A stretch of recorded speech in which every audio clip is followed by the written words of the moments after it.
Never, ever, ever give up.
Hi there, it's Canaday, VO2 Max Productions here with a training vlog race report recap. If you didn't know, I was running the California International Marathon this past Saturday, 3 days ago, or Sunday I guess it was on, and it didn't go as planned. I failed to meet my goal again, this for the third time in a row this year at the marathon, trying to run under 2:18 and qualify for the Olympic trials, which is coming up in February 2016.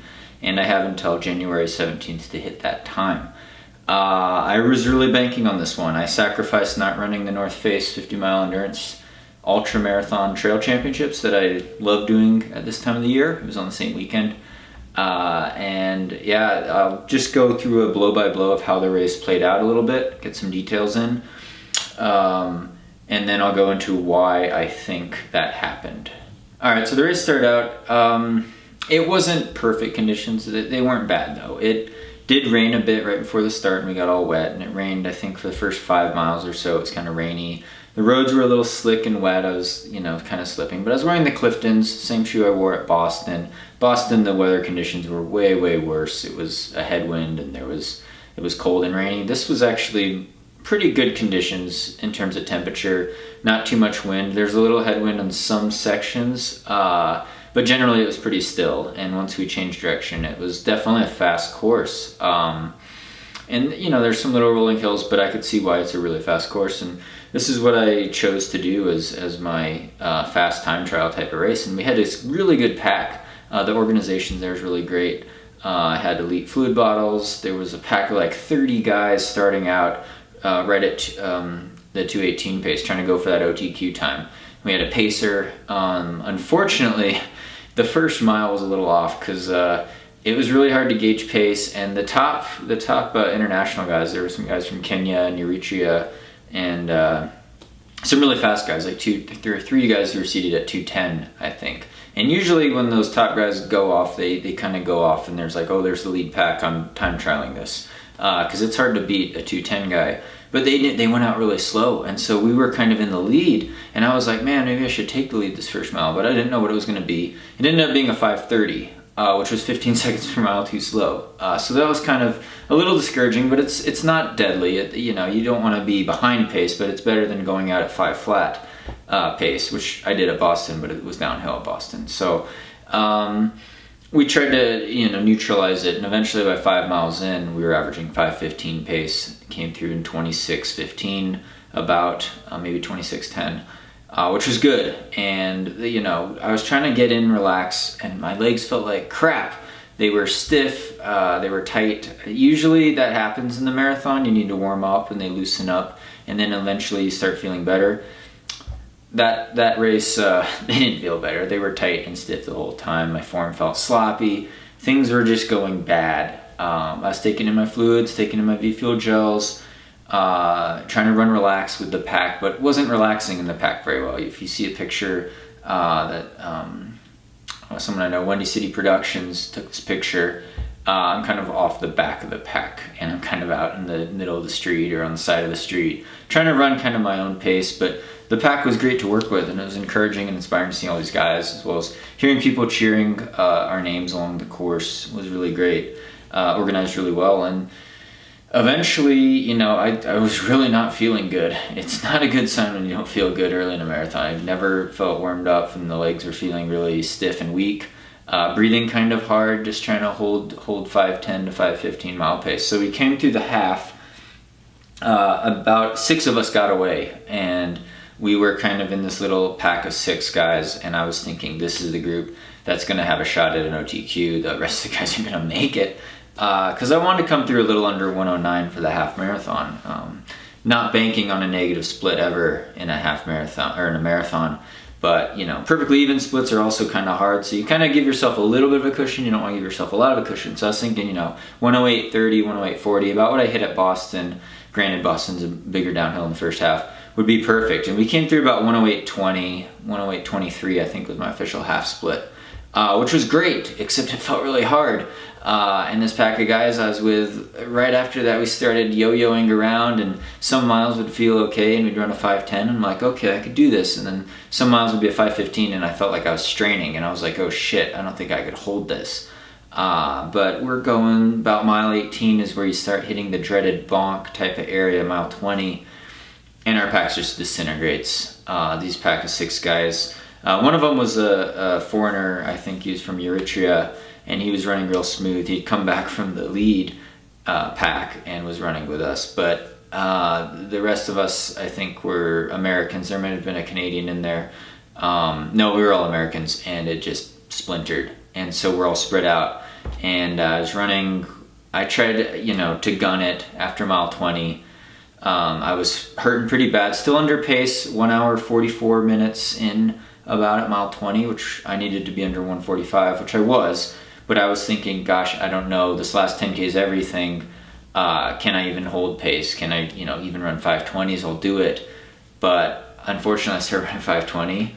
And then mile 22, I was straining really, really hard, like really breathing hard. And I split 520, which was too slow. And at that point, it was like, the wheels are falling off. Like, you're gonna hit the wall. But I fought it. I was fighting. I got up into 6th place overall in the race. I was the top American at that point, racing with this guy from Eritrea, and he was obviously way stronger than me.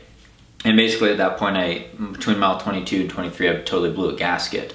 And I just started going backwards. 540, 550 mile splits, over 6-minute mile pace towards the end. And a couple guys were flying past me from behind.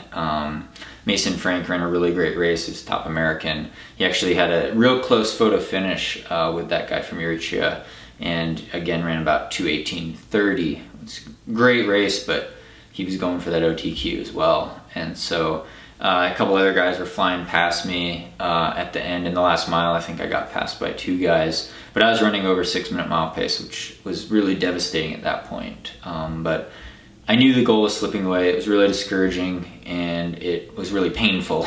The legs were locking up. It was, I was just totally bonking. I started like getting dizzy. It was the typical bonk, like disaster. In Boston and LA, I kind of brushed up against the wall, but in this race, it was full on bonk.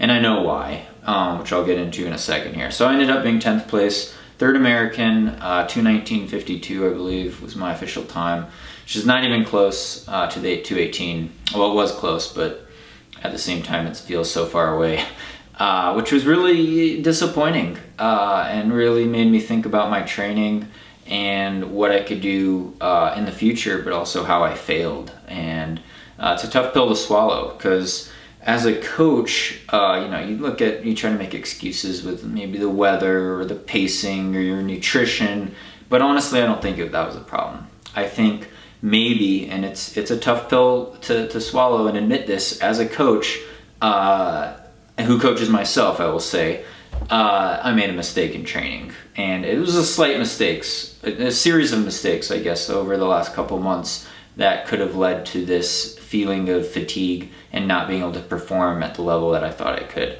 Because going into the race, I was pretty confident. I was confident mentally. I was confident from the workouts.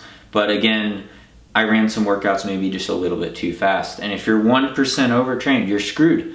If you're 10% undertrained, you could still be golden. It's really a matter of just being, ideally you're 99% well trained and or 100%. But if you're over the edge, you could be totally screwed in the marathon, and it causes muscle fatigue that manifests itself into straining too hard too early, which leads to epic bonks when you're trying to force a pace especially. But at the same time, you could say I was undertrained. So I was overtrained and undertrained probably at the same time. And this is just looking back on my logs on Strava, the benefit of hindsight, so to speak. Of course, in retrospect, you see these things you did, and you're like, well, that could have caused it. And I admit, coaching myself over the years, I've had a couple overtraining mistakes, big ones, at the Urac 100K in Colorado a couple years ago against a loaded field, including Killian Jornet, Dakota Jones, Rob Krar. I really, really wanted to do well, and I totally think I overtrained for it, and I totally paid the price and blew a gasket.